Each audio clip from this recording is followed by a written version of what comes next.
पुलवामा जैसा modus operandi और पहलगाम जैसा आतंकी इरादा।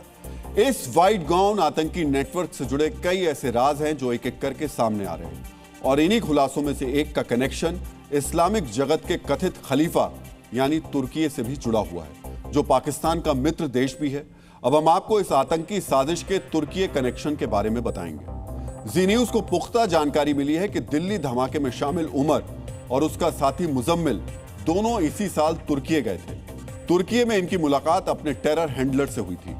टेरर हैंडलर यानी वो शख्स जो इन्हें धमाके करने की पूरी ट्रेनिंग दे रहा था। जानकारी यह भी है कि इसी हैंडलर ने तुर्की में उमर और मुजम्मिल के रहने की व्यवस्था की थी। यह खुलासा बताता है कि इस आतंकी नेटवर्क का दायरा सिर्फ कश्मीर या फरीदाबाद तक सीमित नहीं था, बल्कि दिल्ली धमाके की साजिश देश की सरहदों के पार रची गई थी। धमाकों की जांच में अब तक शक की सुई मसूद अजहर के महिला टेरर गुट जैश उल मोमिनात की तरफ घूम रही है।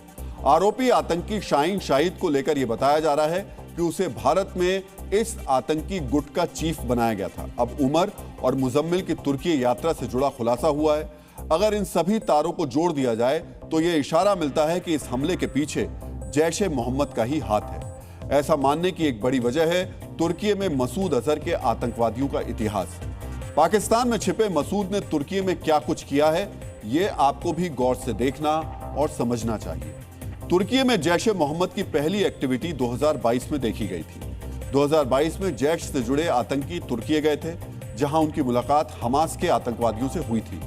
तुर्की में पहले से हमास के फंडिंग सेंटर थे। इसी टेरर फंडिंग नेटवर्क की जानकारी लेने के लिए जैश ए मोहम्मद के आतंकवादी तुर्की गए थे। इस मुलाकात को लेकर भारतीय एजेंसियों ने यह दावा भी किया था कि एफएटीएफ जैसी अंतर्राष्ट्रीय एजेंसियों के दबाव से बचने के लिए पाकिस्तान ने कुछ आतंकवादियों को तुर्की और फिर तुर्की के रास्ते यूरोप तक भेजने का प्लान बनाया था। दिल्ली धमाकों की जांच में आज एक बड़ी कार्रवाई करते हुए एजेंसियों ने 2 और महिला डॉक्टर्स को चिन्हित किया है। शक है ये दोनों इस व्हाइट गाउन टेरर नेटवर्क के लिए फंडिंग जुटाने का काम कर रही थी।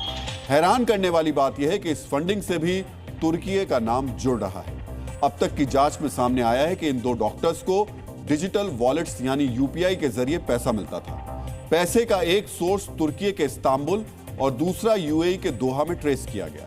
यानी हैंडलर्स से मीटिंग से लेकर आतंकी नेटवर्क की फंडिंग के तार भी तुर्की से जुड़े हुए। यह पहली बार नहीं है जब तुर्की और आतंकवाद के रिश्ते उजागर हुए। सीरियाई सिविल युद्ध के दौरान तुर्की ने उन आतंकवादियों को शरण दी थी जो आज बशर अल असद की सरकार गिराकर सीरिया पर काबिज है। पिछले कुछ वक्त में आतंकवाद को प्रायोजित करने वाले पाकिस्तान की तरफ भी तुर्की का झुकाव लगातार बढ़ा है। ऑपरेशन सिंदूर के दौरान पाकिस्तान को इस कथित खलीफा से जो मदद मिली थी, वो भी साबित करती है कि आतंक परस्ती तुर्की के डीएनए का हिस्सा है।